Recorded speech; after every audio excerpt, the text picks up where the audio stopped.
चीन की ताइवान की सीमा पर वॉर प्रैक्टिस के क्या मायने हैं? क्या जल्द ही दुनिया को एक और जंग देखने को मिलेगी? क्योंकि विदेशी मामलों के जानकार ये मान रहे हैं कि चीन का ये युद्धाभ्यास ताइवान के लिए एक चेतावनी के तौर पर है।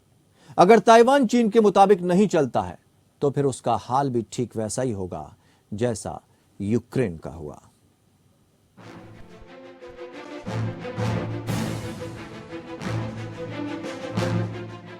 जंग से कुछ ही दूरी पर है चीन ताइवान। अमेरिका से ताइवान के करीबी रिश्तों से रार। चीन तेज करेगा वॉर प्रैक्टिस। ताइवान की सीमा के पास चीनी सेना की वॉर प्रैक्टिस ताइवान के लिए खतरे की घंटी बन चुकी है। जानकार इसे ताइवान के लिए चीन की चेतावनी बता रहे हैं। लेकिन अचानक ऐसा क्या हुआ जो चीन ताइवान को लेकर इतना आक्रामक हो गया? आखिर क्यों चीन की सेना और फाइटर जेट ताइवान की सीमा पर गरजते रहे? और इस वॉर प्रैक्टिस से चीन ताइवान को क्या संदेश देना चाहता है? दरअसल इस चीन के गुस्से की वजह है ताइवान की राष्ट्रपति साई इंग वेन का अमेरिका दौरा। साई इंग वेन 10 दिन के अमेरिकी दौरे पर थी। जब वो अमेरिका से लौटी हैं, चीन का पारा 7वें आसमान पर है। 10 अप्रैल 2023 दिन सोमवार, जब चीन ने ताइवान की सीमा पर वॉर प्रैक्टिस शुरू की। 3 दिनों तक चले इस युद्धाभ्यास के बाद से ही आशंका जताई जाने लगी है कि चीन ताइवान के साथ युद्ध की तैयारी कर रहा है। इस वॉर प्रैक्टिस में चीन ने अपनी आधी से ज्यादा ताकत झोंक दी। युद्धाभ्यास में फाइटर जेट से लेकर हेलीकॉप्टर तक का इस्तेमाल किया गया। लोग इसे चीन का वॉर गेम भी कह रहे हैं। चीन ने एयर स्ट्राइक से लेकर एयरक्राफ्ट कैरियर तक से जेट लॉन्च किए हैं।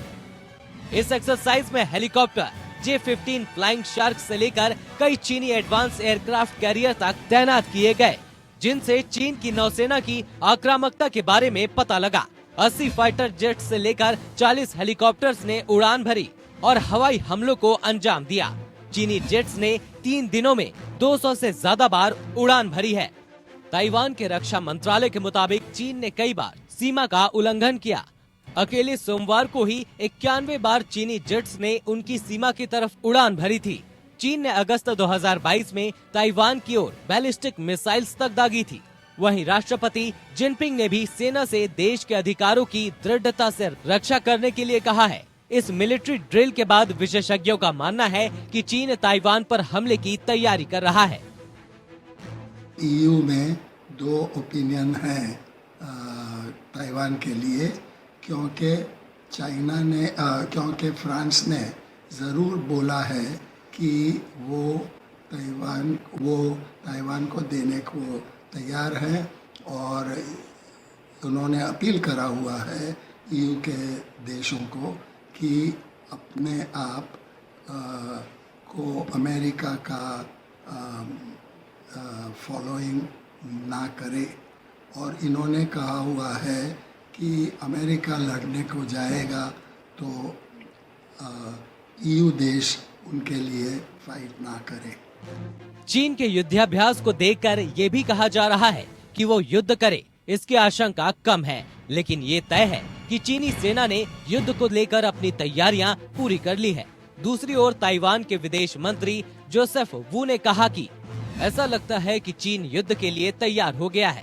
CNN को दिए इंटरव्यू में वू ने कहा कि मिलिट्री एक्सरसाइज देखकर लगता है वो ताइवान के खिलाफ कभी भी युद्ध छेड़ सकता है। वहीं दूसरी ओर ताइवान की सरकार की ओर से इस युद्धाभ्यास पर नजर रखने की बात कही गई। साथ ही कहा गया कि इसे एक बड़े खतरे के तौर पर देखा जा रहा है। लेकिन ताइवान हर खतरे से निपटने के लिए और उसका मुंह तोड़ जवाब देने के लिए तैयार है। वू ने ताइवान की सैन्य तैयारियों पर पूरा भरोसा जताया है। ताइवान के विदेश मंत्री जोसेफ वू, जिनपिंग ने साल 2027 तक अपनी सेना को तैयार रहने का आदेश दिया है। लेकिन ताइवान के खिलाफ बल प्रयोग करने का फैसला करने से पहले चीनी नेता 2 बार सोचेंगे। इससे कोई फर्क नहीं पड़ता कि चीनी सेना साल 2025 या 2027 या उससे भी आगे कुछ भी करेगी। ताइवान को बस तैयार रहने की जरूरत है और वो तैयार है।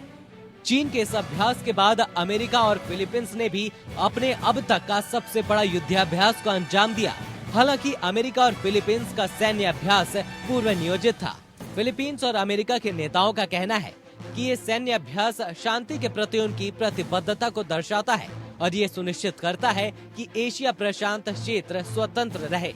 आपको बता दें कि पिछले सप्ताह अमेरिका ने घोषणा की थी कि हर साल होने वाला उनका बाली-काटान युद्धाभ्यास अब तक का सबसे बड़ी वॉर प्रैक्टिस होगा। इसमें 17,000 सैनिकों ने हिस्सा लिया, जिसमें 12,000 अमेरिकी हैं। बाली-काटान नाम का ये युद्धाभ्यास 2 सप्ताह तक चला। यहाँ आपको बताना चाहेंगे कि आखिर चीन ताइवान के इस एंगल में अमेरिका की एंट्री कैसे हुई। दरअसल 2022 में नैन्सी पेलोसी की ताइवान यात्रा के चलते चीन और अमेरिका में तनाव पैदा हो गया। ये ठीक वैसा ही था जैसे जो बाइडेन के यूक्रेन की यात्रा पर रूस के गुस्से का भड़कना था। चीनी चेतावनी के मद्देनजर अमेरिकी संसद के निचले सदन हाउस ऑफ रिप्रेजेंटेटिव के स्पीकर पेलोसी 24 लड़ाकू विमानों की निगहबानी में ताइवान पहुंची थी। उनके विमान को अमेरिकी नौसेना और वायुसेना के लड़ाकू विमानों ने एस्कॉर्ट किया था। तब ऐन वक्त पर रूट बदलने की वजह से उनकी यात्रा में तकरीबन आधे घंटे का विलंब भी हुआ। नैन्सी की इस यात्रा का असर ये हुआ कि चीन इस यात्रा से भड़क उठा। चीन इस कदर भड़का हुआ है कि इस द्वीप के चारों तरफ पानी और आसमान में जबरदस्त युद्धाभ्यास करने की चेतावनी दे डाली। वहीं नैन्सी पेलोसी ने भी ताइवान की यात्रा के दौरान चीन को सख्त संदेश दिया था। उन्होंने कहा था कि अमेरिका ताइवान को अकेला नहीं छोड़ेगा। अमेरिका हर परिस्थिति में ताइवान के साथ है। फिलहाल देखना ये होगा कि अगर चीन ताइवान पर हमला करता है तो अमेरिका ताइवान का साथ किस तरह से देगा।